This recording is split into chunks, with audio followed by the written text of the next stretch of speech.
Good morning friends. నేను AP నిరుద్యోగ JAC రాష్ట్ర అధ్యక్షుడు సమయం హేమంత్ కుమార్ని. ఈ రాష్ట్రంలో 40 లక్షల మంది నిరుద్యోగ యువత ఉన్నారు. వీరితో పాటు 26 లక్షల మంది ఓట్లున్నటువంటి విద్యార్థులు ఉన్నారు. దీంతోపాటు ప్రైవేట్ స్కూల్ తల్లిదండ్రులు వీరు సుమారు 30 లక్షల మంది దాకా ఉన్నారు. ప్రతి ఇంట్లో 5గురికి ఓటు ఉన్నది.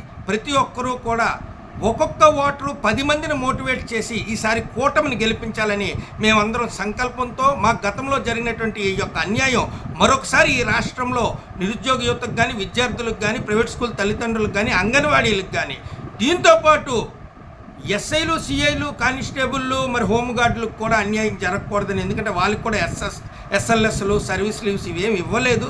అందుకు వారికి అన్యాయం జరగకూడదని చెప్పి మేమందరం కూడా ఒక సంకల్పంతో కూటమిని గెలిపించడానికి ఈసారి ప్రతి వ్యక్తి 10 మందికి ఓట్లు వేయించాము, కూటమికి ఓటు వేయించాము. మరి ఆరా మస్తాన్ గారు చూసినట్లయితే ఆయన 104 సీట్లతోటి మరలా వైఎస్ఆర్సీపీఏ అధికారంలోకి వస్తుందని చెప్పి ఆయన యొక్క ఎగ్జిట్ పోల్ సర్వే చెప్తున్నాయి. ఒకవేళ ఆయన సర్వే తప్పైతే ఆయన యొక్క రాష్ట్ర ప్రజలకి క్షమాపణ చెప్పి సర్వేలకు దూరం అవుతారా అని చెప్పి ఈరోజు సవాల్ విసురుతున్నాం.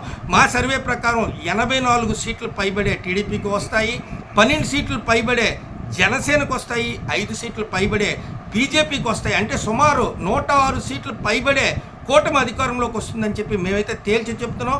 మా సర్వేలు పక్కాగా ఉంటాయి. ఎందుకంటే మేము రూట్ లెవెల్లో గత 2 నెలల నుంచి కింద నుంచి పనిచేసి ఓట్లు వేయించి తర్వాత ఓట్లు పడ్డాయా లేదని చెప్పి ఎవరి దగ్గరికి వెళ్ళి ఓట్లు అడిగామో వాళ్ళని అడిగే సర్వే చేసాం. కట్టే మా సర్వే 100% కరెక్ట్ అవుతుందని చెప్పి కూటమే రేపు లెక్కింపులో అధికారంలోకి వస్తుందని చెప్పి తేల్చి చెప్తున్నాం. Thank you friends.